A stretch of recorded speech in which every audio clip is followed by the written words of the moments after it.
Bom dia aí, galera. Luiz aqui da LM Porcelanataria. Uma diquinha aí para evitar entupimento. Aqui, ó. Aí tira essa pecinha aqui, ó. Que você evita o entupimento de cabelo, esse trem. Aí, ó, tirar disso aqui tudo. 68. Outra dica para você que tá começando agora, para render na porcelanaria. Aqui, ó, nós corta tudo. Faz 4 etapas. Primeira etapa nós corta tudo.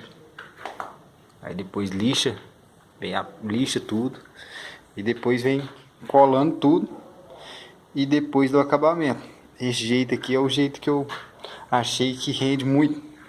Rende muito. Aqui eu tô fazendo 8 lavatórios de uma vez. É isso aí, galera.